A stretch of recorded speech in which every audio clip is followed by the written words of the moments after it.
Bapak Ibu Saudara yang dikasihi Tuhan? Luar biasa. Sekalipun sekarang musimnya musim banyak yang ada gangguan kesehatan, tapi tetap percaya Tuhan Yesus kita. Dia adalah Jehovah Rafa, Allah yang menyembuhkan. Amin. Yes, saya undang bangkit berdiri bersama. Dia Allah yang dahsyat, Allah yang perkasa, yang ada di tengah-tengah kita. Dia Allah yang memiliki dan menguasai baik langit, surga dan bumi. Mari datang kepadanya Bapa. Kami bersyukur, kami berterima kasih. Buat setiap kesempatan kami boleh hadir di tengah-tengah ini. Kami percaya Tuhan Kau memberkati seluruh jemaat BPCC saat ini yang merindukan jamahan kuasa lawatan Roh Allah yang kudus saat ini. Kami serahkan Tuhan Yesus segala pujian, hormat, kemuliaan hanya bagi nama-Mu. Engkau mengurapi setiap kami dengan Allah Roh Kudus, memenuhi setiap hati kami dengan kerinduan. Sebab Engkau yang layak kami tinggikan, Kau layak yang kami puji. Kami bersyukur Tuhan buat segala kebaikan-Mu pada hari ini. Kami serahkan ibadah ini dari awal pertengahan sampai selesainya. Tutup bungkus kami dengan kuasa darah-Mu yang kudus. Kami tolak setiap panah-panah api dari si jahat dalam nama Tuhan Yesus. Dan di dalam satu nama yang ajaib, nama yang dahsyat perkasa, di dalam nama Tuhan Yesus kami mulai ibadah ini. Haleluya. Amin. Silakan duduk Bapak Ibu Saudara yang dikasihi Tuhan. Bukankah kuasa Tuhan itu tidak bisa dibatasi oleh apapun? Amin. Bukankah di dalam kelemahan kuasanya itu menjadi sempurna dalam hidup kita? Sebab hanya Dia yang layak, layak dimegahkan, layak ditinggikan. Haleluya. Yes Lord. Oh haleluya.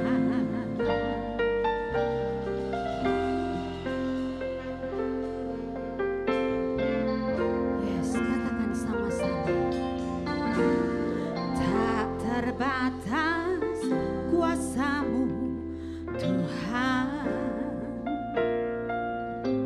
semua dapat Kau lakukan. Dengan yakin katakan, apa yang kelihatan mustahil bagiku, itu sangat mungkin bagimu. Amin, amin. Tak terbatas kuasa-Mu Tuhan. Benar Tuhan. Semua dapat Kau lakukan. Apa yang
mujizat itu nyata, bukan karena kekuatan, namun Roh-Mu ya Tuhan. Ketika ku berdoa, mujizat itu nyata. Di saat ku tak berdaya, kuasa-Mu yang sempurna. Ketika ku percaya, mujizat itu nyata, bukan karena kekuatan, namun Roh-Mu ya Tuhan.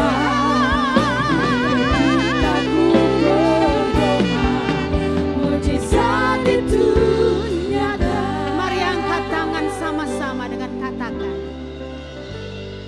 saatku tak berdaya, Kuasa-Mu yang sempurna. ketika kami percaya. Ketika ku percaya, mujizat itu nyata. Bukan karena kekuatan, benar Tuhan. Namun Roh-Mu ya Tuhan.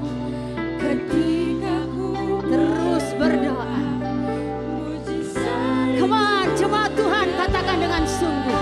Di saat ku tak berdaya, tak berdaya, kuasa-Mu yang sempurna. percaya. Mujizat itu nyata, bukan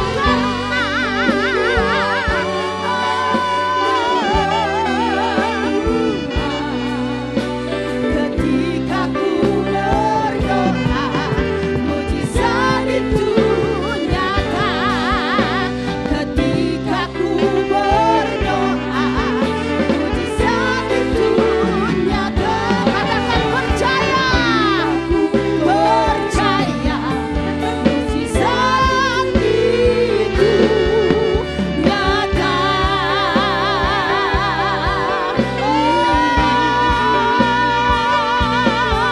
Mari sembah,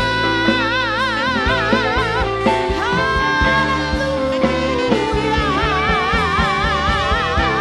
Mari jangan ada yang berdiam diri, sembah Dia. Yesus Tuhan,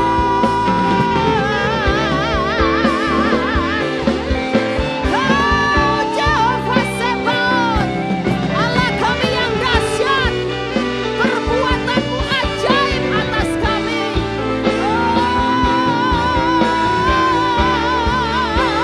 Kami naikkan syukur,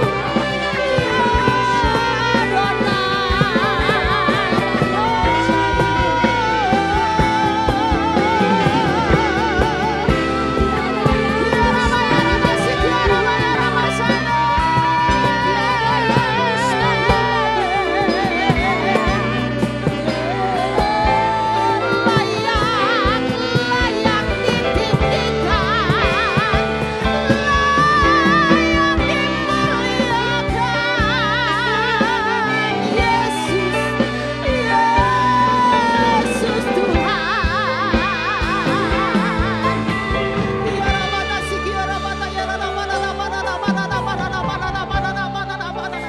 Biarlah setiap kita yang ada di ruangan ini berurusan pribadi lepas pribadi dengan Allah kita.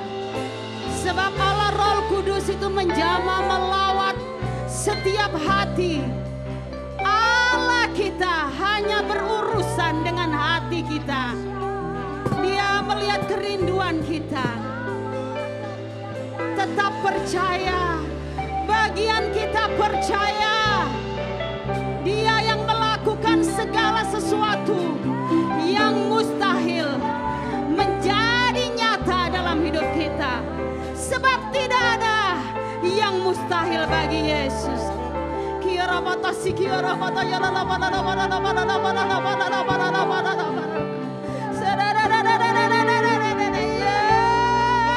Yesus Tuhan.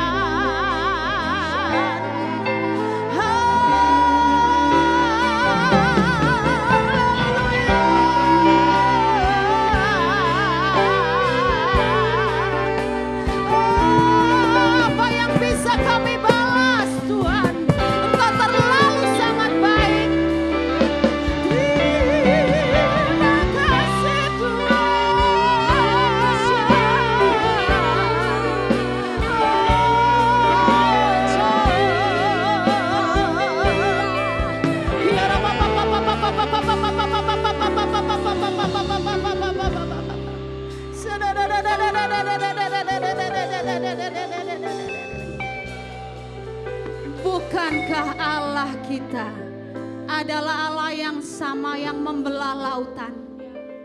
Katakan amin. Bukankah Allah kita Allah yang sama yang meneduhkan badai? Dia adalah Yesus yang kita sembah, dan dia hadir di tengah-tengah kita. Apapun pergumulan masalah kita saat ini, serahkan kepada Yesus. Dia sang pembuat mujizat. Hanya kepada dia kita berharap. Mari saya ajak angkat tangan kita sama-sama katakan. Dia yang membelah laut, yang membelah laut, yang teduhkan badai, yang mustahil pun terjadi karena kuasa-Mu yang pegang hidupku, yang buka jalan bagiku. Engkau pembuat mujizat sejati, yes, yang membelah laut, yang teduhkan badai,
seru kepada Allah yang sebenar-benarnya, Yesus Tuhan yang ada di tengah-tengah kita saat ini. Mari yang siap lebih lagi memuji Tuhan bersama dengan saya katakan amin dan beri sorak-sorai yang meriah. Haleluya.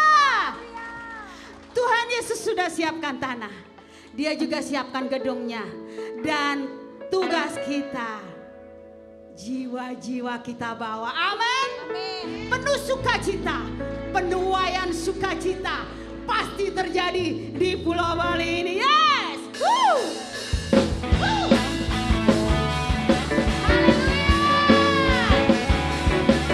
Sekalipun seperti mimpi, tapi itu adalah kenyataan. Ketika Tuhan memulihkan keadaan Sion, keadaan kita seperti orang yang bermimpi.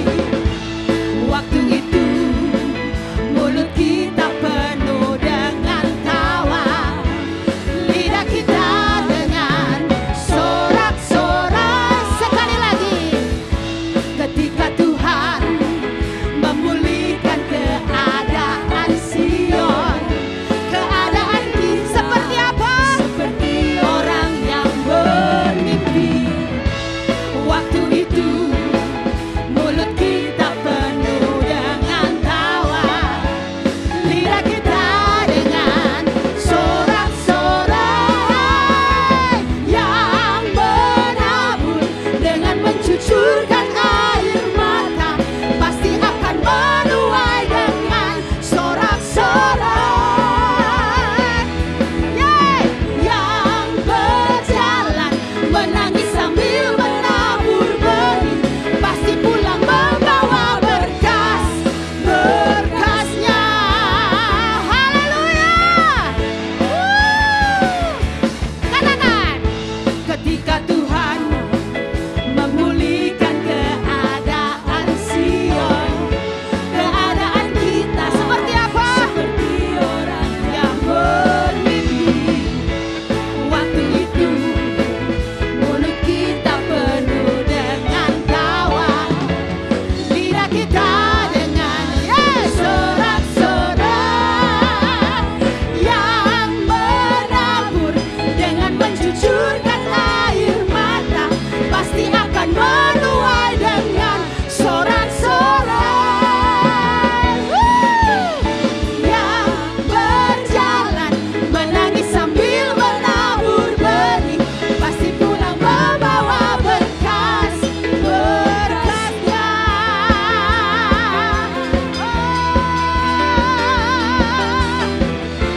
Bukankah perbuatan Tuhan ajaib? Haleluya. Yang menabur dengan mencucurkan air mata, pasti akan menuai dengan sorak-sorai.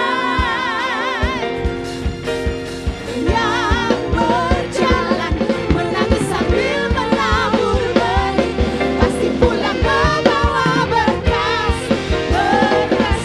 Haleluya. Yang menabur dengan mencucurkan air mata, menuai dengan sorak-sorai. Yang berjalan menangis sambil menabur benih, pasti pulang membawa berkas-berkas. Jemaat Tuhan sendiri katakan, yang menabur dengan mencucurkan air mata, pasti akan menuai dengan haleluya. Yang berjalan menangis sambil menabur benih, pasti pulang membawa berkas-berkasnya. Haleluya.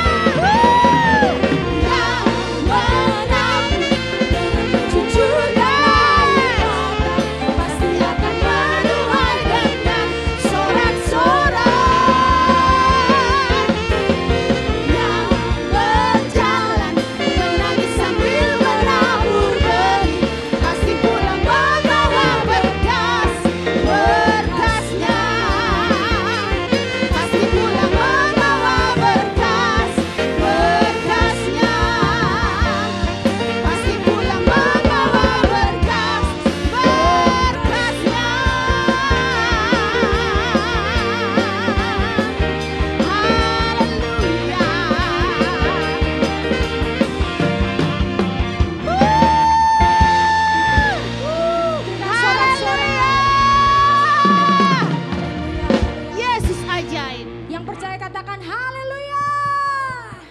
Seberapa banyak jemaat Tuhan yang datang ke sini dengan iman akan Yesus Kristus. Allah kita yang dahsyat, Allah kita yang hebat, Allah kita yang luar biasa. Colek kanan kiri bilang kita punya Allah yang dahsyat luar biasa. Yang kita harus pegang adalah iman di dalam nama Yesus. Amin. Berikan tepuk tangan sorak-sorai bagi Allah kita. Yesus dahsyat, Yesus luar biasa.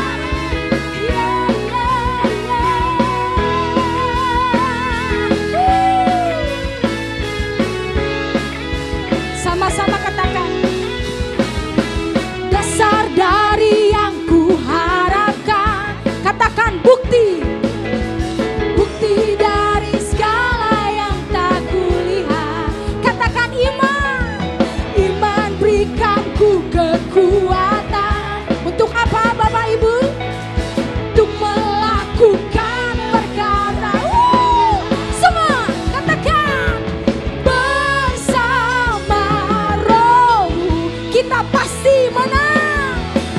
Ku pasti menang. Everybody say, tinggi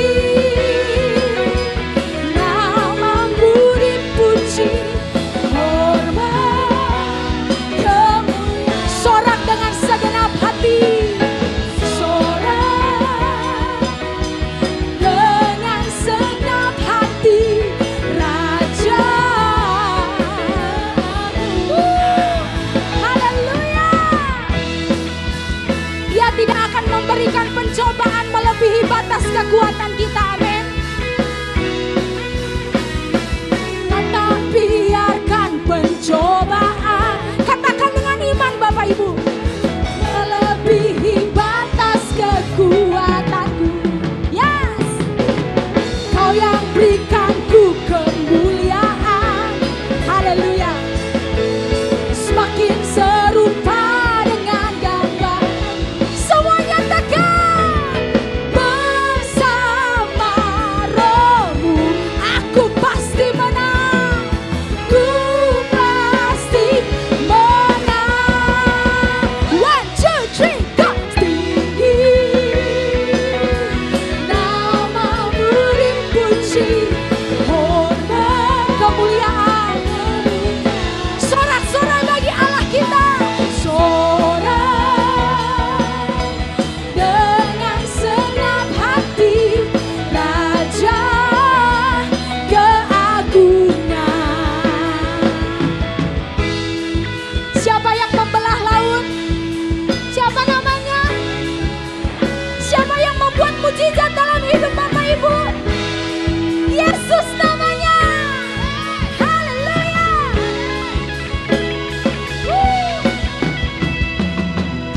Tinggi, semua katakan, nama-Mu dipuji, hormat. Sorak-sorai bagi Raja kita yang dahsyat. Dia yang melakukan perkara yang ajaib. Terpujilah Engkau Tuhan. Raja keagungan. Everybody. Tinggi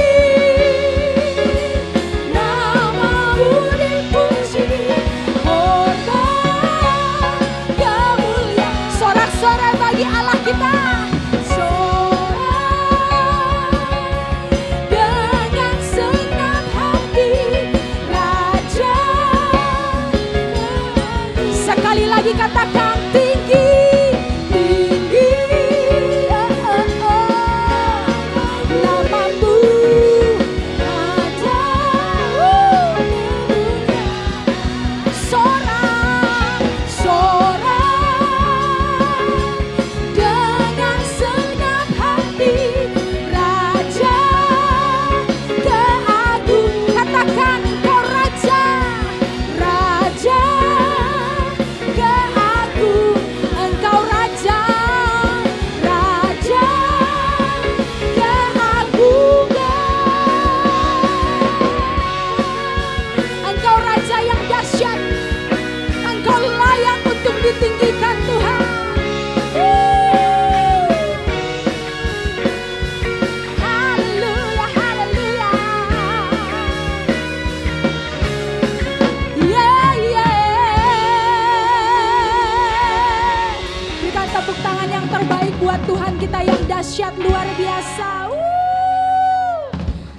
kita sungguh dahsyat, amin. Sambil duduk semuanya bilang Yesus dahsyat. Apa yang mustahil bagi Bapak, Ibu dan saya tidak itu mungkin bagi Tuhan, amin. Apapun yang menjadi kerinduan kita atas keluarga kita, atas pekerjaan kita, atas gereja ini, satu hal yang kita percaya bahwa Tuhan tidak pernah ingkar janji. Apa yang Dia janjikan itu pasti terlaksana. Yang perlu kita bangun adalah iman kita kepada Tuhan. Karena iman kita di dalam Tuhan dan pengharapan kita di dalam Yesus tidak pernah mengecewakan. Mari kita siapkan hati kita. Betapa tinggi dan dalamnya kasih-Mu Tuhan. Betapa panjang dan lebarnya Tuhan. Sungguh terlalu banyak yang telah Kau perbuat dalam hidup kami. Sungguh terlalu banyak apa yang sudah Kau lakukan dalam hidup kami. Apa yang tidak pernah kami pikirkan Tuhan. Apa yang tidak pernah timbul di dalam hati kami. Apa yang tidak pernah kami lihat. Itulah yang Tuhan sediakan bagi orang-orang yang berharap kepada Yesus. Kami percaya sekalipun kami tidak melihat. Kami percaya bukan kepada keadaan, tapi kami percaya kepada janjinya Tuhan. Sebab itu siang hari ini Tuhan, kami bawa hati kami kepadamu Tuhan. Kami persiapkan hati kami Tuhan untuk dibentuk Tuhan. Untuk menjadi seperti yang Kau mau Tuhan. Supaya apa yang Kau janjikan, rancangan rencana Tuhan yang ajaib, itu boleh terjadi dan terlaksana. Terpujilah nama-Mu kekal sampai selama-lamanya. Kau yang melakukan segala sesuatu. Kau yang mengerjakan segala sesuatu Tuhan. Terpujilah Engkau ya Tuhan. Haleluya, haleluya. Sungguh besar setiamu. Kau nyatakan bagiku. Panggil Dia Bapa yang baik.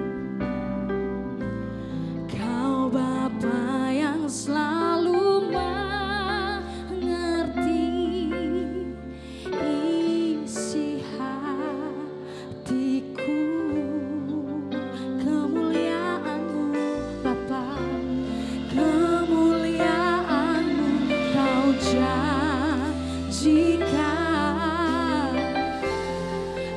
Aku tetap percaya, ku percaya janji-Mu ajaib,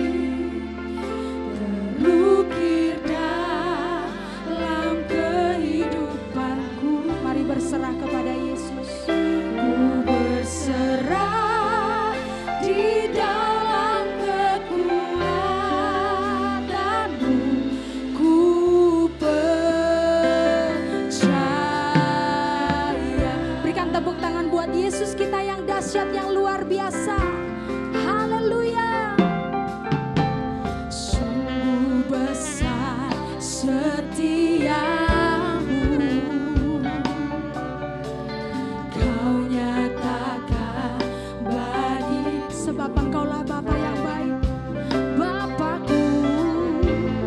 Kau Bapa yang selalu mengerti isi hatiku. Kemuliaan-Mu, kemuliaan-Mu Kau janjikan.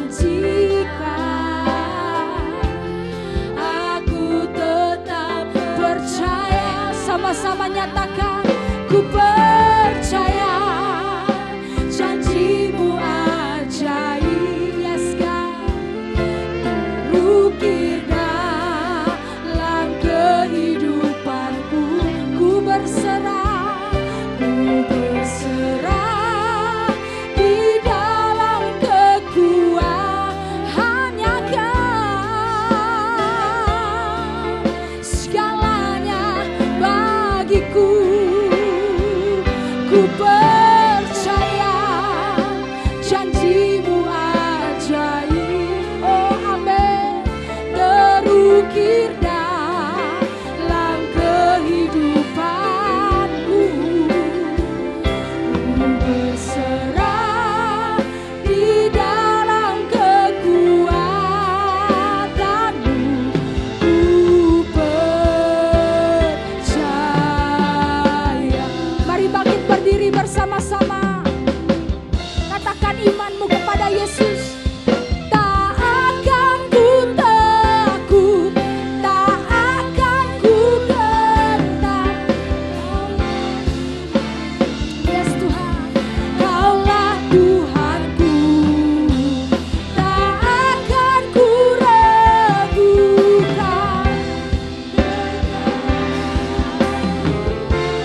Kami percaya ya Tuhan. Di dalam kekuatan-Mu, hanya Kau segalanya, hanya Kau. Ku percaya janji-Mu ajaib, terukir dalam kehidupan. Mari kita berserah kepada Yesus. Ku berserah di dalam kekuatan-Mu. Ku percaya. Sekali lagi dengan iman, katakan ku percaya. Ku percaya janji-Mu ajaib, terukir di dalam hatiku. Ku berserah di dalam kekuatan. Hanya Kau segala-galanya, hanya Kau yang terbaik Tuhan. Ku percaya janji-Mu ajaib, terukir dalam kehidupanku. Ku berserah, kami berserah di dalam-Mu Tuhan. Mari bersama-sama jemaat Tuhan katakan ku percaya. Oh, janji-Mu ajaib, terukir dalam kehidupanku. Ku berserah di dalam kekuatan-Mu, hanya Kau segalanya, segalanya bagiku. Ku percaya janji-Mu ajaib, terukir dalam kehidupanku. Ku berserah di dalam kekuatan-Mu. Ku percaya. Ku berserah, ku berserah di dalam kekuatan-Mu. Ku percaya. Aku berserah, ku berserah di dalam kekuatan-Mu. Ku percaya.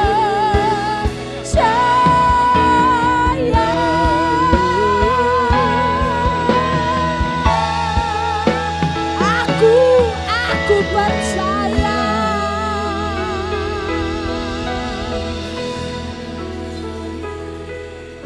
Bapa kami yang baik, kami mengucap syukur Tuhan. Kami tetap percaya akan janji firman-Mu. Engkau yang sudah berjanji, Tuhan memberkati kehidupan kami, gereja-Mu Tuhan. Kami melihat mujizat-Mu terjadi setiap hari. Kami sungguh percaya Tuhan. Kami tidak ragu lagi dan kami percaya Tuhan sudah menggenapinya. Terima kasih Tuhan, kami menaruh hati kami kepada-Mu Tuhan, kepada Allah yang hidup.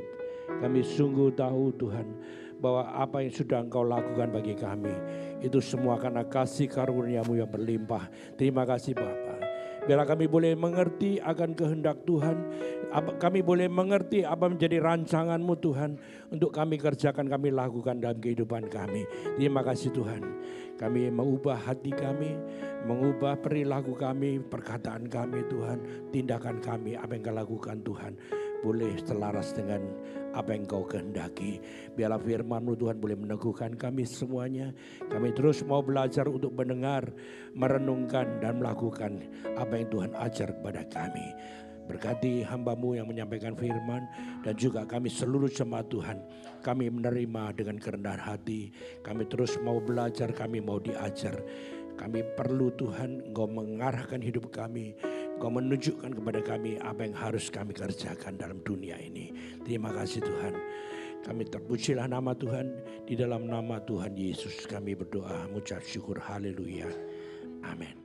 Nah, hari ini saya mau kupas Mazmur 73, saudara ya, ayat 1. Ini pasalnya hanya 173, ayatnya 28, saudara. Menurut pelajaran hermeneutika, cara menafsir Alkitab, ya, biar saudara juga tahu, kalau ada pendeta yang khotbah agak ngawur gitu, bukan saya berarti paling bagus. Katanya kalau kita mau khotbah itu sesuai dengan tujuan daripada penulis Alkitab, tidak boleh keluar dari konteks kan, begitu ya. Kalau keluar dari konteks pun itu untuk mendukung gagasan yang dalam konteks itu sebenarnya. Kebenaran Tuhan sporadis ada di mana-mana, ya. Tapi Tuhan kadang-kadang berbicara di satu gagasan. Dan kalau kita mendalami, kita akan tambah mengenal Tuhan. Nah, Mazmur 73, saudara, ayat 1 ya, saya akan baca nih ya. Ini Mazmurnya yang namanya, worship leadernya namanya Asaf, saudara. Ya, bisa ditayangkan. Mazmur 73, saudara, ayat yang pertama, gitu ya. Mazmurnya Asaf, dia berkata dalam poin pertama ini, sesungguhnya Allah itu baik bagi mereka yang tulus hatinya, bagi mereka yang bersih hatinya. Nah, saya mau kenalkan dulu, sekaligus khotbah saya ini disclaimer tentang orang Kristen kan lata ya, kalau apakah Tuhan baik? Amin gitu. Apakah Tuhan baik? Ada nyanyiannya juga. Tapi saya lihat waktu dia praktek, dia menemukan banyak masalah, kebentur sono sini. Dia mulai mempertanyakan banyak hal. Kita jangankan murtad, saudara ya. Jangankan kita ngambek sama Tuhan, mempertanyakan saja sebenarnya nggak boleh. Kita nggak punya hak sebenarnya. Justru Tuhan yang punya hak mempertanyakan tentang kita semua. Orang bilang katanya kita kan ditopang oleh iman. Kita ke sorga juga boleh oleh iman. Tapi kalau materi iman, konten imannya salah, digiring juga ke tempat yang salah, ke pengalaman yang salah. Nah, ini disclaimer saudara, ini koreksi yang saya coba buat untuk saudara-saudara semua khusus yang di sini. Bukankah ini direkam ya? Betul ya? Nah, WL yang namanya Asaf ini, saudara, di Alkitab terkenal ada beberapa WL. Di Perjanjian Baru nggak ada ya, ada Heman, ya bukan Herman ya, kalau Herman itu teman saya. Ada Yedutun, tapi kalau saudara di Mazmur itu tidak ketemu dengan Yedutun, namanya Etan. Mungkin Etan tuh namanya Yedutun juga. Ada lagi yang terkenal Kenanya namanya, ada 4. Tapi yang selalu disebutkan yang viral tuh 3. Nah dari 3 ini saudara, Asaf itu adalah salah satu orang yang disuruh memimpin puji-pujian waktu Daud membawa tabut perjanjian dari daerahnya Filistin ke Yerusalem. Saudara pernah baca itu? Yang Daud itu dibully, dikata-katain, dia telanjang, dia menari-nari. Itu yang mimpin tuh Asaf saudara. WL-nya tuh Asaf. Dia profesional banget ya. Dia giring sampai ke Yerusalem. Nah, sekian tahun kemudian di Yerusalem, saudara, si Daud ini mendirikan kan kemahnya Daud, ya, buat ibadah. Sebenarnya tepatnya bukan buat ibadah saja. Selama 30-40 tahun itu latihan untuk pentasbisan bait suci yang Salomo buat. Jadi kalau kita ketemu dengan pentasbisan, mereka worship leadernya mimpin, itu kan mereka belum ibadahnya selesai kan, hadirat Tuhan kan sudah datang dan mereka tidak dapat meneruskan ibadahnya lagi. Karena latihannya 30 tahun.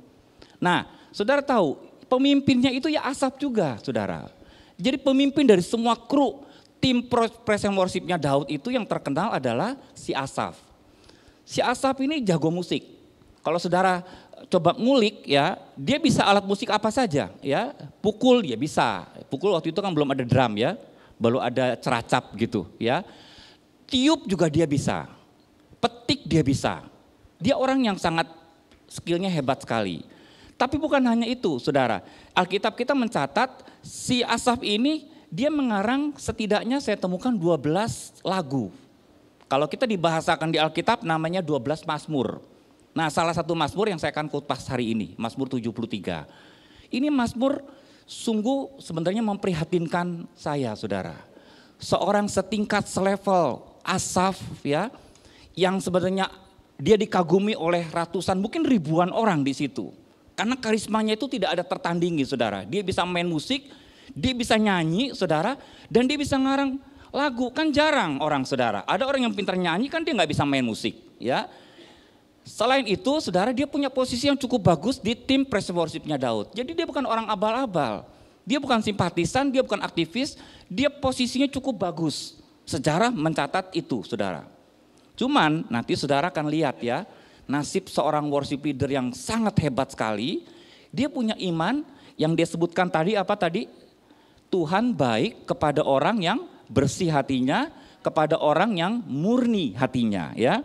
Nah kata murni hatinya yang tadi dibacakan dalam ayat 1 itu, dalam teks lain adalah, oh Tuhan itu katanya dia, saudara punya menurut keyakinannya Asaf, dia punya keyakinan Tuhan tuh baik kepada orang yang punya motivasi yang bagus. Motivasi susah loh saudara. Kalau kelakuan bisa direkayasa, ya kan? Tapi motivasi siapa yang bisa tahu? Siapa yang tahu motivasi saya? Siapa yang tahu motivasinya Pak Ishak Gatot? Kan gak ada yang tahu, karena motivasi adanya di dalam. Dia bisa ngomong, aku motivasinya baik loh. Siapa yang tahu di situ? Susah dilacak saudara, susah dibuktikan. Kalau kelakuan bisa direkayasa. Oh orangnya kayak sabar, tanda kutip kayaknya begitu. Orangnya kayaknya baik. Tapi motivasi sulit saudara ya. Nah si Asaf dia menemukan formula dalam hidupnya dia, Tuhan tuh baik kepada orang yang punya motivasi. Berarti dia bertahun-tahun waktu dia melayani Tuhan saudara, main musik, dia mimpin puji-pujian, dia buat lagu, dia pasti mempertahankan hati yang bersih. Mempertahankan hati yang bersih itu susah saudara, perlu latihan, gak bisa sebulan 2 bulan. Dari perkara kecil sampai perkara besar, dari yang dilihat sama orang sampai tidak dilihat sama orang. Siapa yang tahu nggak dilihat sama orang? Motivasi dia kacau waktu berdoa. Kalau dilihat sama orang kan gayanya kan kayak orang rohani begitu kan. Tapi siapa yang tahu kalau dia sendiri? Asaf dia berhasil masuk ke areal itu. Dan dia buat statement di ayat 1 saudara. Ini kayaknya kan keren saudara ya. Tuhan baik ya kepada umatnya yang apa tadi? Yang tulus hatinya, yang murni hatinya. Yang kalau dibelek hatinya itu nggak ada motivasi macam-macam sama Tuhan. Sekilas ini bagus saudara. Saudara percaya Tuhan baik kepada orang yang motivasinya bagus? Amin. Ya dengerin khotbahnya nih ya. Sebenarnya itu salah saudara. Ya nanti di ujung khotbah saya juga baru tahu waktu saya baca 1, 2, 3, 4. Nanti saya akan simpulkan biar saudara itu punya dasar yang kuat ya. Kalau bisa sampai meninggal saudara kondisinya seperti sekarang nih, rohaninya bagus, gak pernah mempertanyakan Tuhan. Ya, pertanyaannya simpen nanti di sorga aja tanya, kenapa saya begini-begini, jawabannya banyak saudara ya. Nah, saya akan buktikan beberapa di Alkitab ya, ini saya mau cari gara-gara dulu nih saudara. Abraham itu kan pasti orangnya kan baik ya. Dan dia orang dikatakan dalam kitab Kejadian katanya orang yang diberkati Tuhan dalam bidang finansial, pegawainya cukup banyak. Enggak ada yang menyangkal si Abraham itu orang kaya, pasti kaya. Alkitab kita mengatakan semakin kaya bahkan dijadikan doktrin itu. Enggak apa-apa, tapi orang lupa kitab Perjanjian Baru juga dia mengomentari tentang kehidupannya Abraham. Nah saya akan komentari di Ibrani 11 saudara ya. Saudara pernah baca ini Ibrani 11 ayat yang ke-13 ini berbicara tentang Abraham. Dikatakan begini, dalam iman mereka ini keluarganya Abraham semua itu telah mati sebagai orang-orang yang tidak memperoleh apa yang dijanjikan itu. Abraham dijanjikan apa? Tanah yang berlimpah dengan air susu dan madu. Pasti ekspektasinya saudara lebih bagus daripada di Ur Kasdim dong. Ya, kalau dia punya rumah misalnya katakanlah sekian hektar, 1 hektar begitu. Sebab pegawainya kan cukup banyak. Masa dikasih rumah sekian petak ya? Tipe 72 kan nggak mungkin saudara. Pasti ekspektasi dia waktu Tuhan ngomong seperti itu dia besar. Wah berarti lebih hebat daripada rumah kita. Makanya dia ke Kanaan. Nah tapi dikatakan di Alkitab kita tetapi yang hanya dari jauh melihatnya dan melambai-lambai kepadanya dan mengakuinya bahwa mereka adalah orang asing dan pendatang di bumi ini. Waktu sampai Kanaan Abraham kelihatan nggak orang kaya saudara. Tinggalnya di mana? Di kemah. Lah rumahnya kan permanen di Ur Kasdim. Dan saya nggak pernah baca satu kali pun waktu Abraham pertama kali ke Kanaan tinggalnya di tempat yang mewah itu nggak pernah.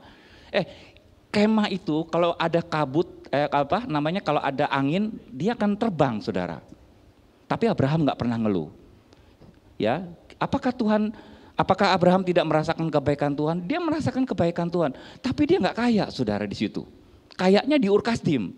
Sampai ayat 15 dia memberitahu begini, dan kalau dikatakan ya, sekiranya seandainya dalam hal itu mereka ingat akan tanah asal Ur-Kasdim.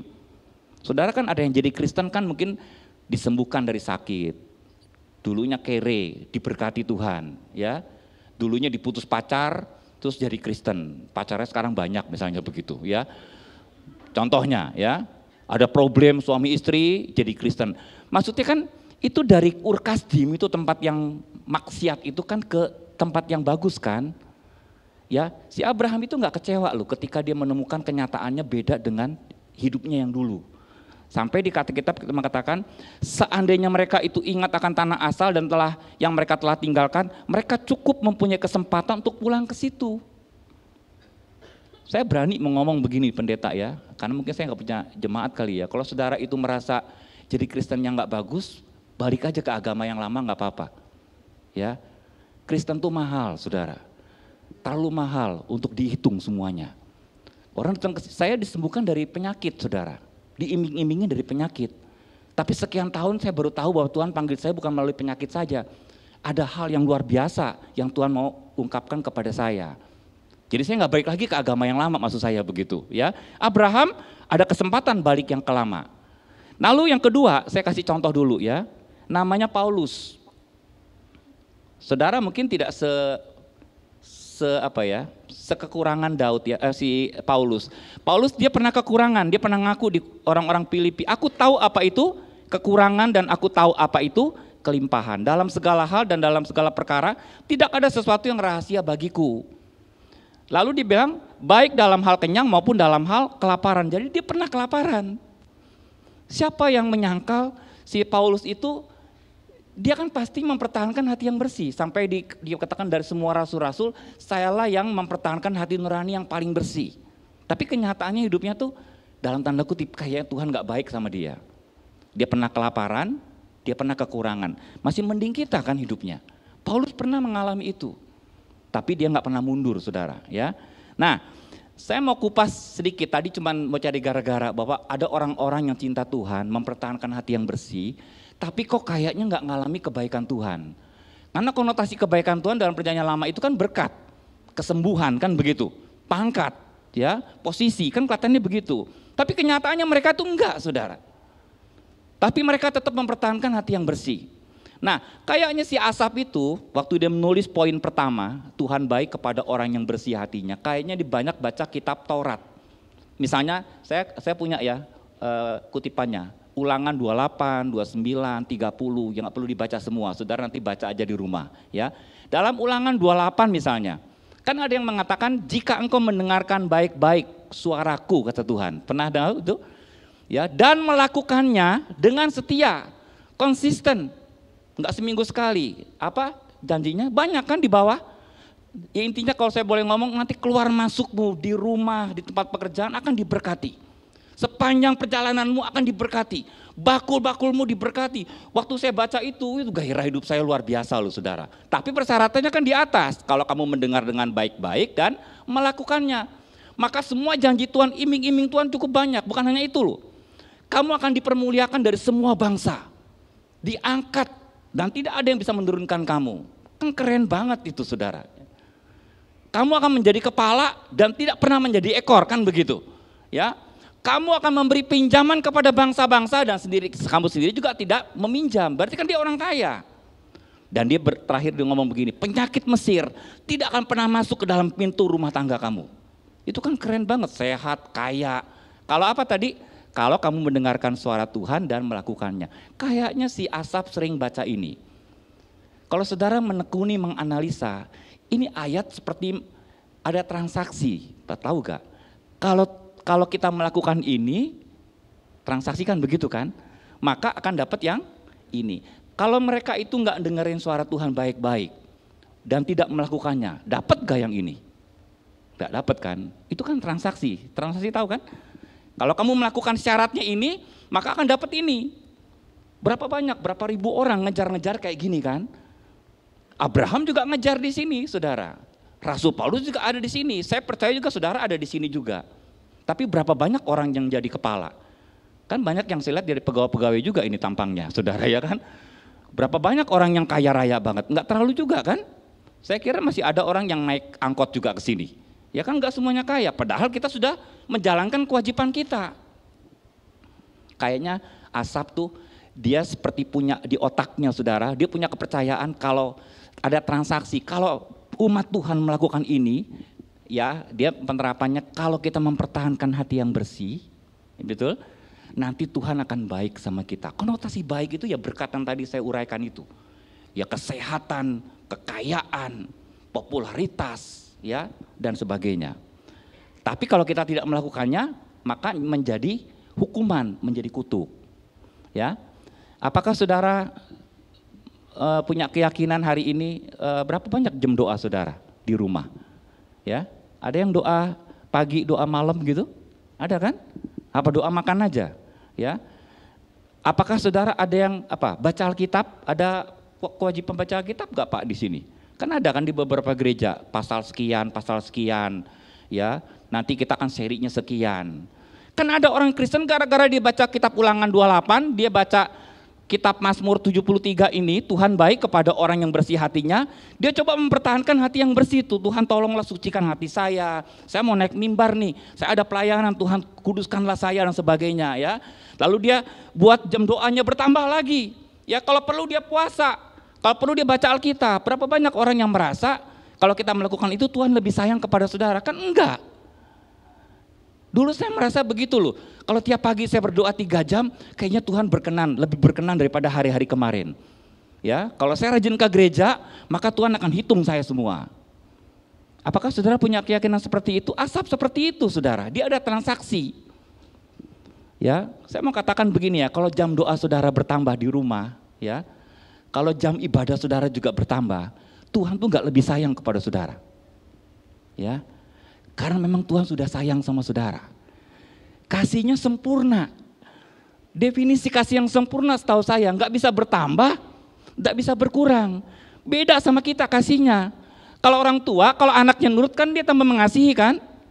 Saudara jangan analogikan Tuhan seperti manusia. Dalam hal sifat Tuhan beda banget saudara. Memang Tuhan titipkan beberapa sifat moral ke manusia. Tapi Tuhan sifatnya nggak bisa berubah, kita bisa berubah. Kenapa Tuhan bilang kalau kamu banyak doa, banyak ibadah, banyak komsel, kasih aku nggak bakalan bertambah karena memang aku sudah maksimal kasihnya, sudah sempurna. Harusnya saudara kalau berdoa motivasinya jangan mau dikasihi Tuhan, karena saudara juga cinta sama Tuhan, kan begitu? Ya, karena saudara utang budi, utang nyawa sama Tuhan. Jangan motivasi macam-macam ke ibadah, jangan berkat-berkat mah nanti pasti nyusul. Ibadah kan sebagai tanda syukur kita kan. Ada di mimbar ini kan sebagai tanda ekspresi Tuhan. Ini siapa saya bisa ada di sini, dilibatkan dalam proyek Tuhan yang besar ini. Jangan, wah siapa tahu aku ada berkat lebih. Banyak yang kecewa kan. Aku sudah sekian tahun pelayanan. Anak saya sakit kenapa nggak sembuh Tuhan. Itu dia ada semacam transaksi di otaknya saudara. Orang ini nggak bakalan awet jadi orang Kristen. Orang yang awet itu adalah orang yang punya motivasi yang bagus. Ya, nanti saya katakan ya, Asaf itu hampir murtad saudara. Dia seorang WL yang terkenal hampir murtad. Nah saya akan bacakan nanti. Yesus pernah kan ditanya ya, saya nggak ada ayatnya di sini. Lukas 18 ayat yang ke-19. Yesus pernah dikomentari begini, guru yang baik. Terus dia kan ngomong, apa jawabannya? Yang baik itu bukannya manusia, tapi yang baik itu adalah hanya Allah. Kan orang-orang yang penafsirannya keliru kan dibilang itu, Yesus kan menyangkal dirinya sebagai Allah. Lu enggak, dia bilang manusia itu ada baik, tapi kebaikannya bisa berubah, hanya Allah yang permanen kebaikannya. Yesus ingin katakan kalau aku jadi Allah pun, aku ingin katakan bahwa aku enggak pernah berubah kebaikanku. Orang salah tafsir, hanya Allah yang baik. Saudara, kebaikan Allah itu bisa berubah enggak? Enggak bisa berubah. Jadi saudara jangan bayangkan Allah itu seperti saya, mengasihinya iya, tapi ukuran kasih itu atau ukuran kebaikan beda dengan kita. Allah itu nggak bisa berubah saudara. Ya. Nah saya mau masuk ke ayat ini. Mazmur 73 di next saja ya. Ayat yang ketiga, ini pengertian yang salah saudara setidaknya ada 4 saya temukan. 1, kalau saudara pengertian atau keyakinannya salah, itu kontennya iman saudara itu salah. 1, si pemazmur ini mengatakan sebab aku cemburu atau iri kepada pembual-pembual kalau aku melihat kemujuran orang-orang fasik. Paham gak nih? Kan orang fasik aturannya Tuhan, aturan sorga kan harusnya kan dihukum kan? Tadi kan kalau yang melakukan firman Tuhan kan berlaku bagi semua orang kan? Tapi si Asaf melihat itu loh, kok orang fasik mujur. Itu keyakinannya kan salah. Karena dia punya, di otaknya ada transaksi, kalau memang kita berbuat baik, berbuat benar, pasti Tuhan akan berkati, mujur nih pasti. Loh, kok orang fasik dia nggak melakukan kebenaran kok mujur? 1. Ya, kedua, ayat yang keempat, sebab kesakitan tidak ada pada mereka, sehat dan gemuk tubuh mereka. Teks aslinya lebih menyakitkan lagi. Mereka itu kebanyakan matinya bukan karena sakit, tapi karena tua. Coba orang-orang fasik itu matinya bukan karena sakit. Sedangkan orang percaya mempertahankan hati yang bersih, banyak yang matinya mengenaskan kan?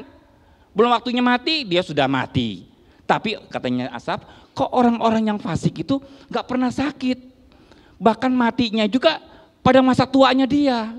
Harusnya kan orang Kristen adanya kan seperti itu kan keadaannya. Dia bingung saudara, si Asaf itu. Dia sempat goyang imannya. Makanya saya bilang iman itu tidak satu-satunya andalan. Kalau kontennya isinya salah, goncang saudara.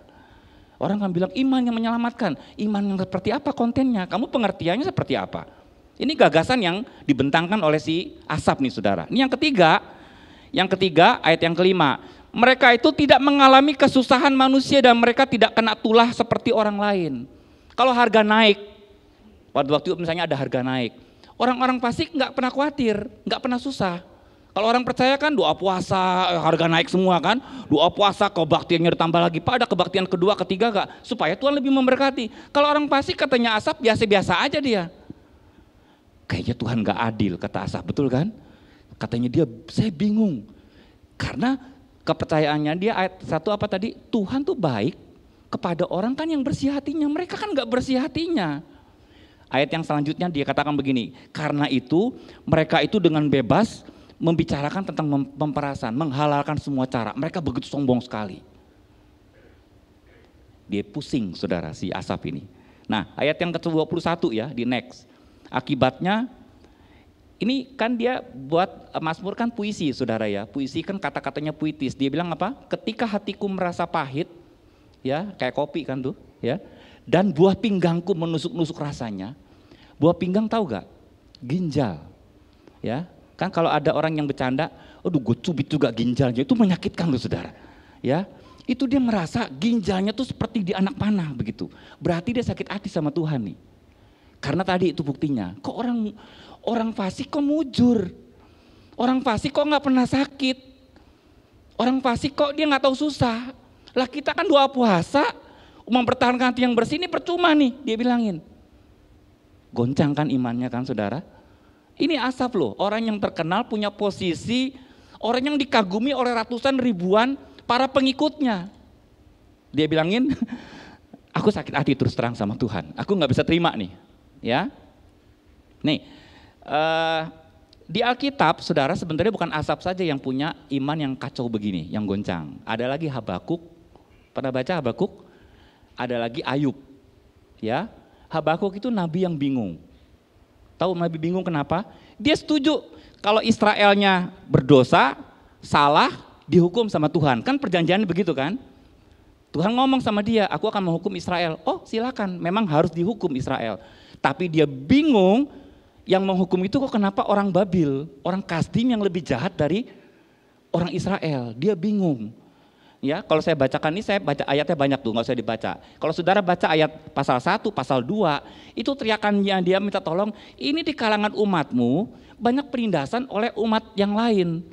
Kok Tuhan diam aja, kok nggak adil? Jadi keluh kesahnya dia itu sama seperti Asaf, saudara.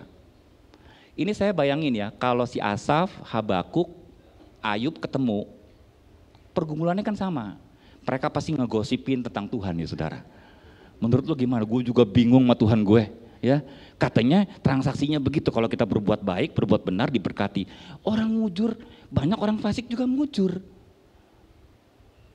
Gosip tuh. Bagaimana menurut Habakuk? Gue juga bingung. Gue setuju Israel dihukum, tapi kenapa yang menghukum orangnya lebih bejat daripada Israel? Harusnya kan yang negor orang percaya kan lebih bagus dong. Lah ini negor orang percaya menghukum, kok orang yang bejat itu? Moralnya bejat, gak percaya sama Tuhan. Harga diri orang Israel di mana kata dia? Habakuk bingung saudara. Habakuk tuh nabi yang satu-satunya berani mempertanyakan semua perbuatannya Tuhan tuh, caranya Tuhan. Ya, nanti di ujung khotbah saya akan jawab. Karena bertiga ini memang mereka sama pergumulannya sama. Ayub, ya, aduh Ayub ngeri ini saudara ya. Ayub dia berkata begini ya. Saudara jangan kutip ayat ini. Dia kutip begini. Bahwa engkau, karena memang dia kan sudah berbuat baik, sudah berbuat benar. Kalau si Habakuk nggak ngalami sendiri, dia ngelihat umat Israel. Ya, kalau Asaf nggak ngalami sendiri, dia merasa tidak adil loh, kok orang kafir kok diberkati. Kalau Ayub ngalami sendiri, aku sudah mati-matian mempertahankan hati yang bersih, kok pailit seketika. Anaknya mati, musibah, ya kan? Penyakitnya juga susah sembuh. Dia kan diusir dari rumahnya kan, ke tempat di mana ada debu di sana. Mungkin penyakitnya itu penyakit yang mematikan. Orang yang harusnya mendukung saya juga malah maki-maki saya nih, suruh murtad begitu. Nih Ayub terus ngomong begini, bahwa engkau, ini kesimpulannya dia, engkau Tuhan tuh sudah berubah menjadi bengis. Kok engkau berubah menjadi orang kayak pribadi yang jahat ya? Engkau melawan aku dengan segala kuat tanganmu. Dia ngerasa apa yang dia sudah lakukan itu kan nggak sebanding dengan apa yang dia percayai. Saudara pernah ngalami itu? Saudara kan percayanya begitu kan, transaksinya kan begitu. Kalau kita melakukan yang benar, yang baik, Tuhan pasti berkati, nggak mungkin nggak diberkati. Tapi kenyataannya kan biasa aja kan? Ayub dia mengalami hal itu. Jangan kutip ayat ini saudara. Ini kesaksiannya Ayub. Ayub juga dipulihkan. Habakuk dipulihkan, Asaf juga dipulihkan ya. Seperti lagu tadi ya. Nih, benarkah sifat Allah bisa berubah, saudara? Pertanyaan saya itu. Saya kalau nggak salah di tempat yang lama pernah berkhotbah, saudara ya. Siapa yang hadir waktu itu? Ya, saya bacakan kitab Yakobus pasal 1 ya. Ini sedikit melenceng tapi gagasannya saya mau kasih tahu.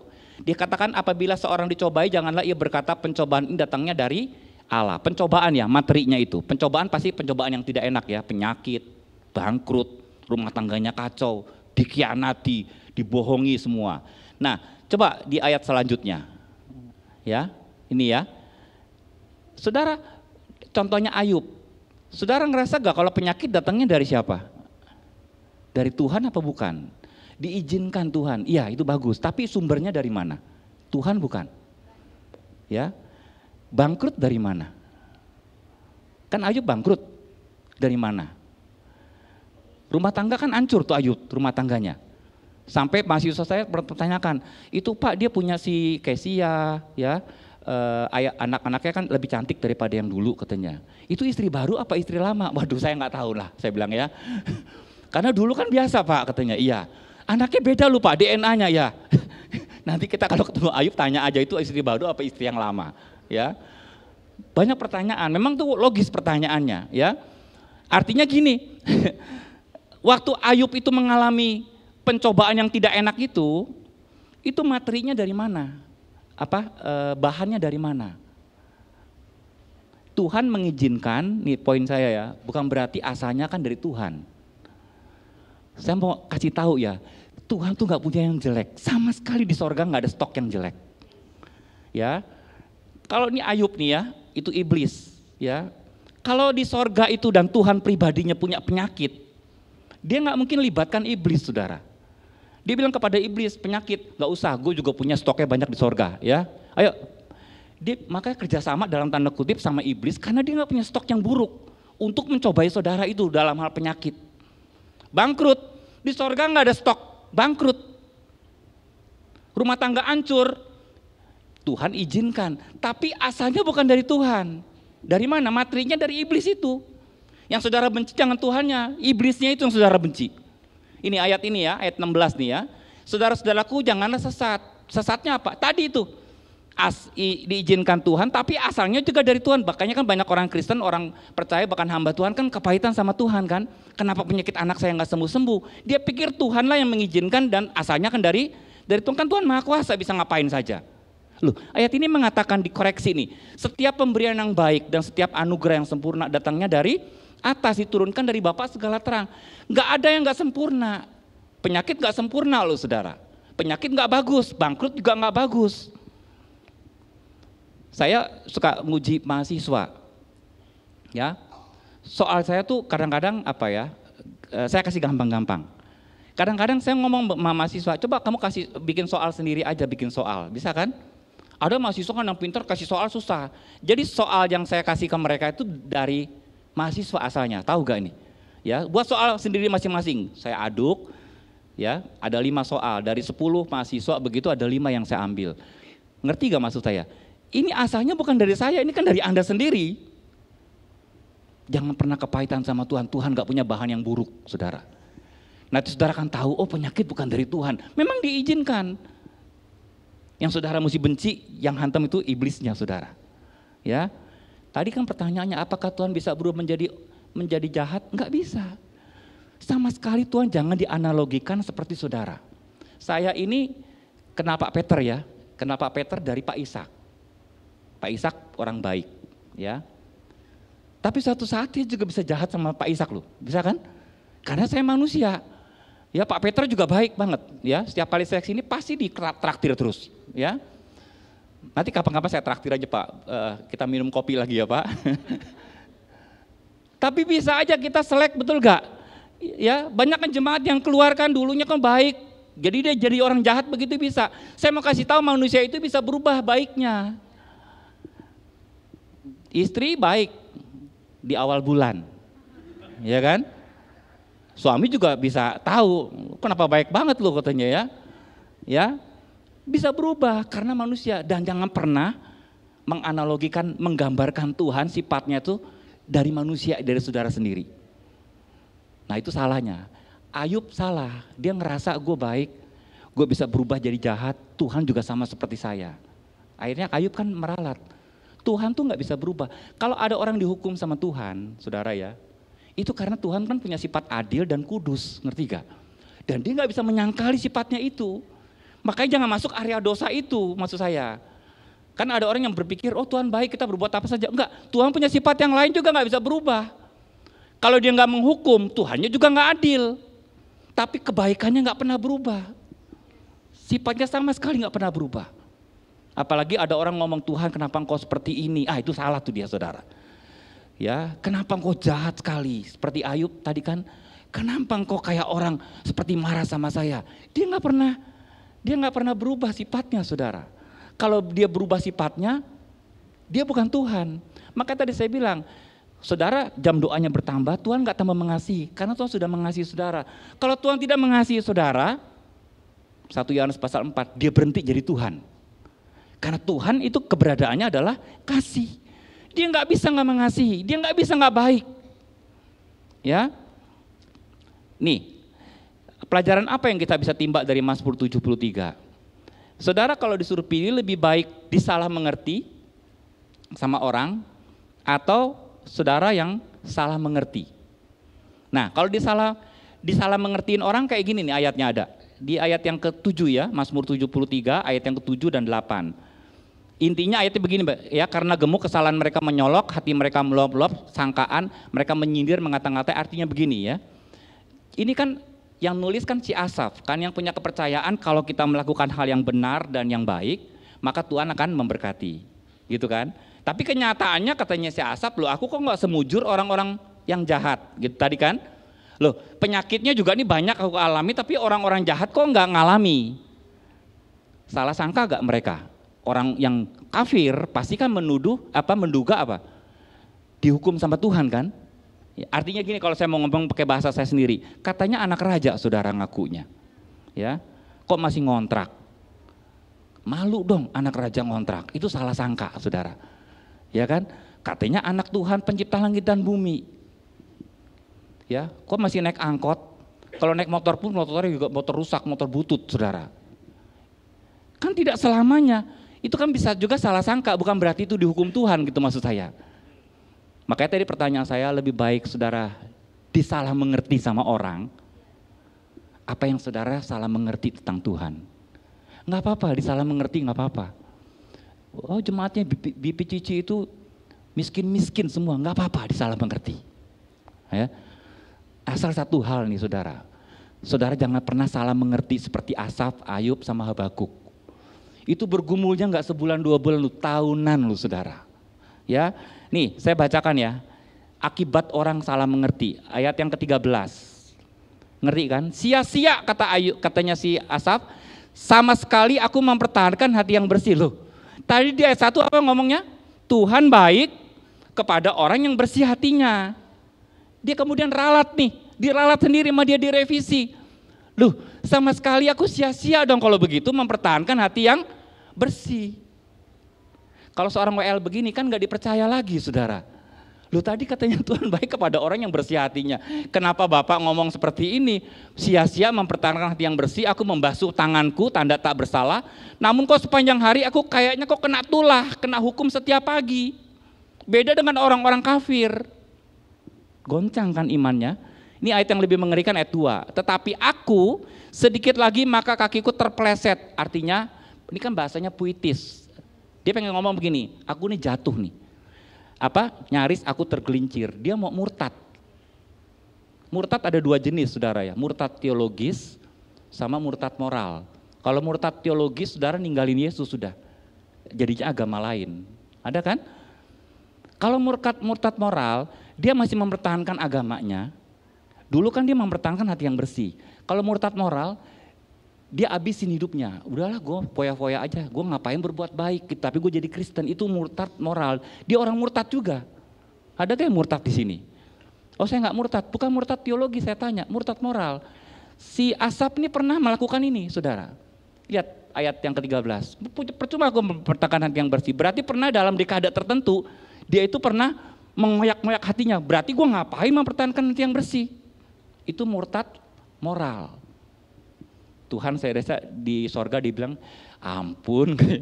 Itu kan karena kepercayaan kan, kepercayaan yang salah. Kepercayaannya, imannya tidak membantu dia. Karena objek imannya itu salah. Nah, solusinya 2 saudara. Pertama saudara, dalam pasal 73 ayat yang ke-15. Ya, saya baca nih ya. Pertama itu katanya Asaf, saya akan atasi masalah saya ini, kebingungan saya itu dengan cara saya menjaga nama baik. Aku kalau murtad secara teologis kan nggak mungkin. Aku mempertahankan nama baik, tahu kan? Ya, supaya di kesan itu nggak jelek, tapi dia memang jelek gitu sebenarnya. Kan gitu kan nama baik, ya. Namanya kotor tapi dibuat baik gitu, kira-kira. Kelakuannya buruk tapi dibuat baik gitu. Itu kan nama baik kan begitu, ya. Nah. Dia bilang begini dalam ayat yang ke-15, seandainya aku berkata, aku mau berkata-kata seperti itu, tadi itu yang di atas, tergelincir, mau murtad secara moral, maka sesungguhnya aku telah berkhianat kepada angkatan anak-anakmu. Saya nggak bisa nih, kalau saya murtad secara moral, ngabisin hidup saya itu moralnya bejat, ada anak-anak didik saya, ya tim-tim WL, tim singers, pemusik yang ngikutin dia itu, saya nggak mau mengkhianati angkatan-angkatannya. Jadi kan dia jaga nama baik kan? Ya udahlah, aku diam aja. Jaga nama baik kan gerogoti hati lu saudara. Berat. Kelihatannya supaya kayak rohani, kayak baik, tapi kan sebenarnya rusak dalamnya. Saudara penuh pergumulan, nggak bebas. Tapi solusi yang kedua, saudara, ayat 17, 18. Ini keren banget saudara ya. Dia bingung. Dia ngomong begini, sampai, dibilang ayat 17 ya, sampai aku masuk ke dalam tempat kudus Allah dan memperhatikan kesudahan mereka. Ini solusi yang kedua bagi dia. Dia bukan jaga nama baik, tapi dia masuk ke dalam tempat kudus Allah dan memperhatikan kesudahan mereka. Siapa? Orang-orang mujur yang dalam tanda kutip diberkati itu. Ayat 18, sesungguhnya di tempat-tempat licin kau taruh mereka, kau jatuhkan mereka hingga hancur. Ini Asaf tuh masalahnya nggak kelar saudara, nggak selesai maksud saya. Orang mujur masih diberkati, dia juga masih keadaannya seperti itu, nggak seperti yang diharapkan begitu, sehat terus, diberkati terus, enggak. Tapi apa dia bilang ayat 17, sampai aku masuk ke dalam tempat kudus Allah. Saya kasih saran saudara ya, Kalau saudara punya pergumulan keyakinan yang kacau, kalau saudara tanya sama pendeta, misalnya pendetanya siapa nih, si A, si B, si C, ada 5 pendeta. Kadang-kadang terus terang 5 pendetanya pendapatnya beda-beda saudara, betul kan? Pak, saya punya penyakit ini, menurut Bapak gini, oh kamu dihukum Tuhan, oh kamu akan diberkati Tuhan. Lu kok beda-beda? Loh kalau 5 orang beda, itu di kuliah tuh nggak lulus saudara, ini pendapatnya beda-beda loh saudara. Asaf nggak lakukan itu, dia apa? Dia masuk ke dalam hadirat Tuhan. Saudara, anjuran Asaf bagus, dia masuk ke dalam tempat kudus Allah, dia nggak bawa agenda saudara. Alkitab tidak mencatat dia minta macam-macam kan? Dia nggak minta sesuatu gitu, misalnya Tuhan berkati aku, hajarlah orang yang fasik itu enggak. Dia masuk ke dalam hadirat Tuhan, dia nyembah Tuhan di situ. Dia nggak bawa agenda, dia nggak bawa permintaan, dia nyembah Tuhan. Lalu apa yang terjadi? Tuhan kasih tunjuk bahwa mereka itu ada tempat-tempat yang licin. Saya kasih gambaran begini ya, di Jakarta ini sering, saya kan andalan saya kerjaannya kan listrik saudara, karena kan saya pakai komputer dan sebagainya pegawai saya. Kalau listrik mati, sejam 2 jam kita punya generator ya, genset. Tapi kekuatannya bisa 6 jam, tapi kalau 3 hari, 4 hari mati nggak kerja saudara, susah ya. Nah ini ilustrasi saja, kalau seminggu itu listrik mati di tempat saya marah-marah dong, saya rugi tuh. Kadang-kadang kan PLN tidak kasih kompensasi kan, cuma minta maaf gitu aja. Ya, saya umpamakan diri saya seperti Asaf nih, kok kacau nih daerah saya, mati semua. Saya ke kantor PLN, sama seperti Asaf tuh naik ke hadirat Tuhan, seperti protes. Habakuk dibawa ke menara yang paling tinggi, betul ya. Saya datang ke kantor PLN, karena saya emosi, ini Asaf juga lagi emosi nih saudara. Saya datang, kenapa? Kelapa Gading katanya kok mati lampu, udah seminggu, nggak ada kabar lagi. Ya kalau perlu, kalau saya memang gayanya memang mau menekan ini, ya saya gedor-gedor tuh mejanya dia. Kenapa katanya ini bisa mati seminggu begitu? Nah ketika kepala cabang itu menjelaskan, Pak Yusak sabar dulu, Pak Yusak pendeta ya? Bukan pendeta kalau dalam hal ini saya bilang gitu ya. Dia bilang gini, Pak itu ada gardu yang pecah, ya, ada kabel yang udah aus harus diganti. Prosesnya cukup lama. Kalau kita nggak matiin, tempat Bapak tuh kebakaran semua, meledak seluruhnya, koslet seluruhnya. Kalau diterangkan begini saya marah terus gak? Enggak kan, saya malah malu. Oh terima kasih loh Pak, besok Senin juga udah nyala lagi kok Pak Yusak. Pak Yusak pelayanan aja ke BPCC hari Minggu misalnya gitu. Artinya kalau kita dijelaskan masalah yang sedang terjadi, kan kita kan nggak kepahitan lagi, nggak marah lagi. Kalau saudara baca kitab Ayub, kitab Mazmur, dia bilang begini, aku kan bodoh, aku seperti orang dungu mempertanyakan seluruh kinerjanya Tuhan. Aku sebenarnya nggak punya hak. Kenapa orang mujur kok diberkati, aku tuh nggak punya hak. Ya, ini kasihan saudara. Menurut saya itu kasihan. Ya, saya mau terakhir. Menurut saudara, Asaf percaya gak Tuhan tuh baik? Menurut saya nggak percaya dia. Dia percaya Tuhan baik kalau orangnya mempertahankan hati yang bersih. Kalau saya Tuhan baik titik udah. Ya, saudara saudara bersalah pun lagi berjuang mempertahankan hati yang bersih, Tuhan juga tetap baik. Tetap baik Pak Saudara. Dia nggak mungkin jahat, dia nggak pilih-pilih kasih karena memang Tuhan nggak berubah. Nah Asaf saudara sebenarnya nggak percaya Tuhan. Saya mau kasih gini ya, agak bingung ya. Dia mempertahankan hati yang bersih karena dia punya keyakinan apa? Tuhan tuh baik kepada orang yang bersih hatinya. Makanya dia mempertahankan hati yang bersih. Bingung nggak? Enggak kan? Jadi motivasi dia mempertahankan hati yang bersihnya salah. Dia mempertahankan hati yang bersih karena dia punya keyakinan Tuhan hanya memberkati orang-orang yang bersih hatinya. Kalau nggak bersih hatinya nggak bakalan Tuhan baik kepada saudara. Bertahun-tahun dia punya keyakinan, dia penerapannya salah saudara. Makanya waktu dia lihat kenyataannya, aduh aku stres ngelihat orang mujur kok, orang kafir kok mujur. Ya, saya punya teman di Amerika saudara, saya akhiri khotbah saya. Katakanlah namanya siapa ya, Johnny lah. Ya, namanya Johnny. John ya. Nah, si John ini punya istri kan kebudayaan Amerika kan kalau Valentine gitu kan dia mesti ngucapin dong ya happy day, Valentine gitu, kasih coklat ya. Kalau Indonesia kan ya ada juga yang begitu. Nah istrinya marah karena hari Valentine si John ini nggak mengucapkan hari Valentine apalagi kasih coklat. Marah. nggak mau tidur bareng. Tidurnya juga ada pada depannya tembok, saudara. Si John ini nanya, kamu tuh kenapa? Alah kamu juga udah tahu, katanya nanya-nanya segala katanya. Enggak, aku nggak tahu. Kadang-kadang laki-laki kan baga nggak tahu juga kan. Ya, kamu kenapa katanya, maunya jujur. Perempuan kalau begitu kan gengsinya tinggi, nggak mau jujur dia. Tanya Tuhan langsung katanya, kenapa aku begini katanya. Gara-gara nggak diucapin hari Valentine dan nggak dikasih coklat. Terus dia lagi makan, dia ngomong, kenapa kamu sakit hati sama saya? Enggak, kamu tuh udah jahat sekarang, udah nggak baik kayak dulu lagi katanya. Loh, kenapa? Katanya, ngucapin aja enggak, apalagi kasih coklat. Oh hari Valentine yang kemarin, kata dia gitu. Ya maaf udah lewat, tunggu tahun depan lagi. Kecewa, istrinya kecewa berat. Dia bilang gini, Mah, katanya sama istrinya nih ya, saya udah beliin rumah di Amerika yang besar atas nama kamu. Mobil itu bagus tuh, termahal tuh mobil tuh, saya udah beliin atas nama kamu. Masa gara-gara coklat kamu menyimpulkan saya tuh nggak baik? Ya, harga mobil tuh berkali lipat daripada coklat. Harusnya berkat Tuhan yang dulu itu membuktikan kalau receh-recehan Tuhan nggak tolong saudara sekarang, maksud saya pengen begitu. Jangan kesimpulan saudara salah seperti si istrinya si John ini. Kadang-kadang kita masalah kecil kan dipermasalahkan jadi gede kan. Padahal Tuhan sudah mati-matian tiap hari dihujani kita dengan rahmatnya kan. Lebih dari mobil, lebih dari coklat, hidup saudara, nyawa saudara loh ditanggung sama dia. Kenapa perkara kecil kamu permasalahkan? Mempertanyakan seluruhnya. Itu Tuhan tersinggung loh saudara, harga dirinya habis kalau dipertanyakan seluruhnya. Kenapa kamu pertanyakan? Kamu udah gak percaya, si Asaf udah gak percaya sama Tuhan. Nah terakhir nih saudara ya, ini keren banget ya. Ini kan sering dikutip di nyanyian nih saudara ya. Habis ini kita berdoa. Siapakah, ini kesimpulannya.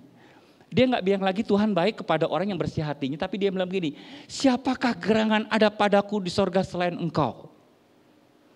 Gak diikut andil perbuatan kan? Lalu dia bilangin selain engkau tidak ada yang kuingini di bumi ini, gak ada. Engkau gak berubah. Ya, terus sekalipun dagingku dan hatiku habis lenyap, maksudnya dia sakit, ya, turun kekuatannya. Gunung batuku dan bagianku tetaplah Allah selama-lamanya. Dulu kan dia mau murtad. Kan dia mau murtad moral kan setidaknya. Waktu dia masuk hadirat Tuhan ya, nggak bawa akedah, dia nyembah Tuhan. Tuhan kasih lihat seperti saya ke PLN itu. Kasih lihat seluruhnya. Dia bilangin terima kasih Tuhan, aku seperti orang dungu mempertanyakan. Sejak itu Asaf tidak pernah mempertanyakan sifat Tuhan. Lalu saudara kan ambil kesimpulan begini, kalau gitu kita jadi orang jahat aja Pak, kan Tuhan gak berubah loh. Tuhan tuh hanya pakai orang yang benar dan yang baik loh saudara. Kalau Asaf gak bagus nih murtad, saya mau ngapain khotbahin dia. Ini kan perjalanannya kan cukup jauh pergumulannya Asaf itu. Ketika dia udah berhasil menemukan ayat ini, maka apa yang terjadi? Tuhan pakai dia untuk memberkati kita saat ini. Ikut Tuhan sampai mati saudara, amin ya. Banyak yang gak saudara pernah duga. Saya ngajar teologi proper, sifat Tuhan saudara. Dulu secara akademik, tapi waktu saya selami satu-satu, saya makin kagum loh. Saya bilangin, kapan gue ketemu sama pribadi yang hebat seperti ini? Yuk kita berdoa saudara. Terima kasih kau memberkati setiap jemaatmu. Bantulah mereka Roh Kudus agar mereka menjadi orang sempurna di hadapan Tuhan. Bukan karena Tuhan baik, justru sebaliknya karena Tuhan sudah terlalu baik bagi kami semua. Terima kasih memberkati jemaat ini, umat ini, para pelayannya. Tuhan akan pakai dengan maksimal agar setiap ibadah, setiap perbuatan, setiap apa yang kami lakukan dalam pekerjaan rumah tangga kami itu diberkati Tuhan. Terpujilah nama Tuhan dalam nama Yesus. Amin. Lebih dari yang telah kupindah,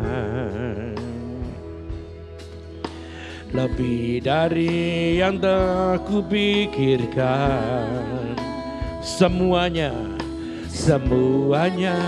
Engkau sediakan dalam hidupku. Tak dapat aku mengukurnya, haleluya. Tidak dapat aku mengukurnya, atau dapat aku menghitungnya.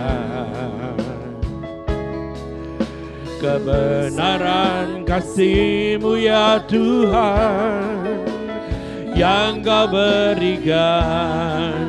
Katakan kepada Tuhan, ku bersyukur, haleluya. Ku bersyukur padamu,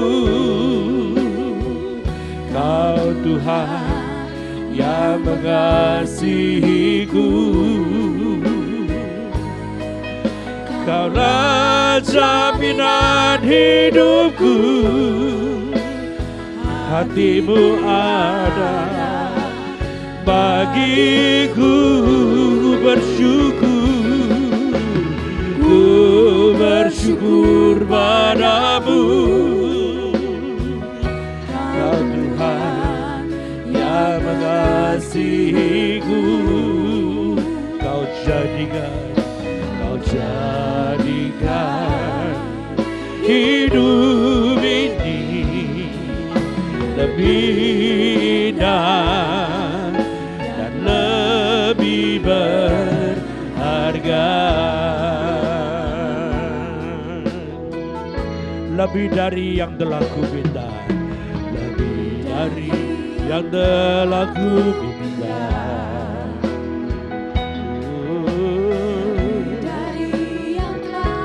Pikirkan, semuanya Engkau sediakan dalam hidupku. Tidak dapat aku mengukurnya, tidak dapat aku mengukurnya.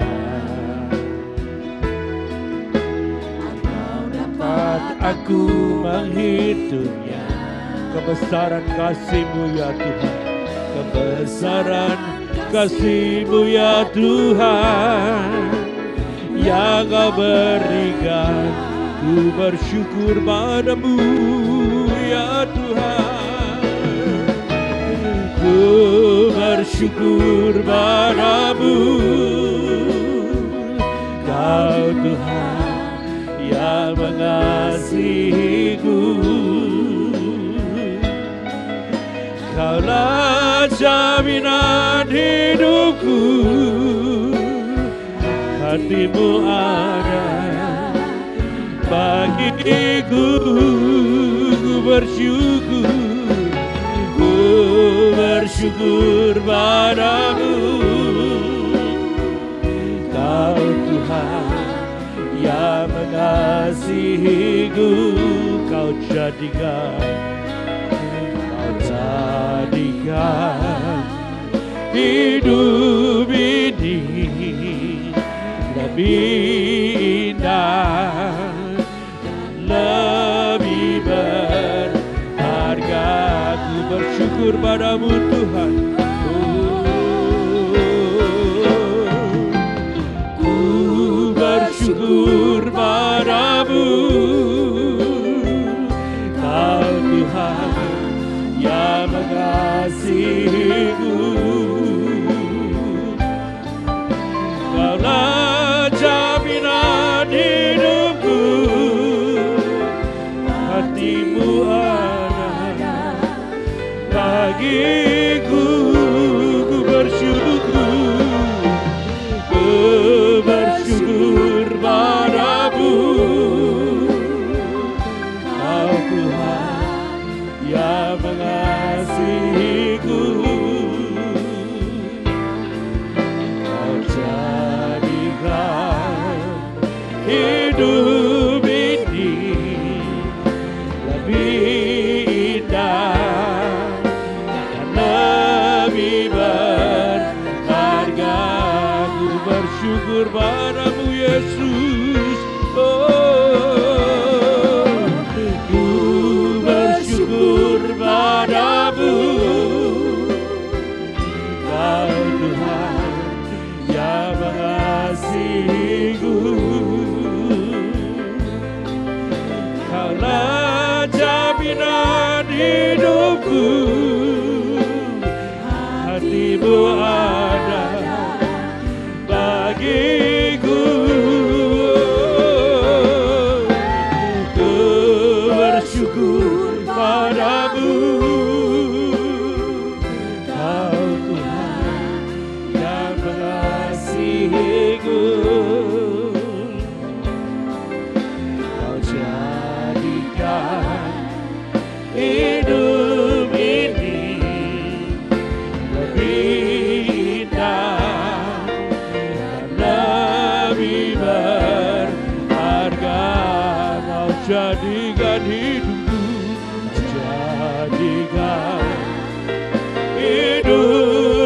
ini lebih indah dan lebih berharga. Kau jadikanku, jadikan hidup ini lebih indah dan lebih berharga.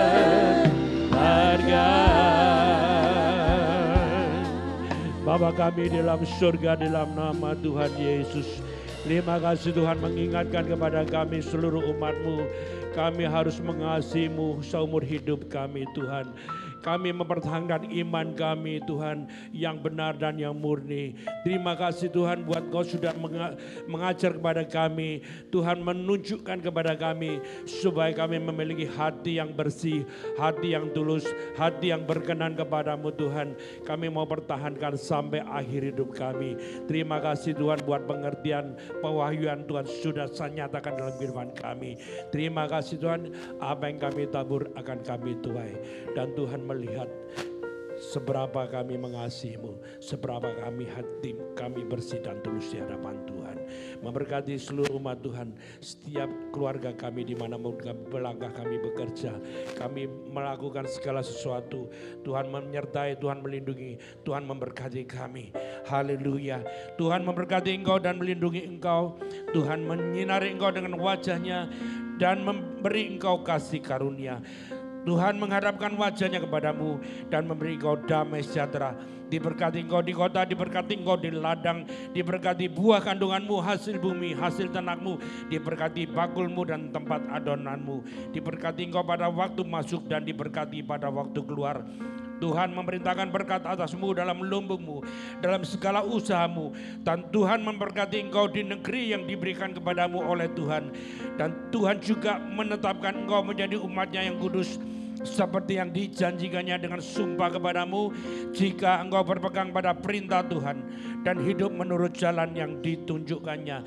Maka semua berkat-berkat ini akan datang mengalir kepadamu dan menjadi bagianmu, jika engkau berpegang pada perintah Tuhan dan melakukannya dengan setia. Mari seluruh jemaat Tuhan, kita mengangkat tangan bersama-sama, kita menerima berkat, yaitu kasih, sukacita, damai sejahtera dari Allah Bapa, kebaikan, kemurahan dan anugerah daripada Tuhan Yesus, di dalam penyertaan oleh kuasa Roh Kudus yang menuntun langkah hidup kita mulai sekarang sampai selama-lamanya.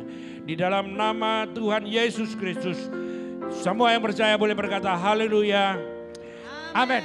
Tuhan Yesus memberkati.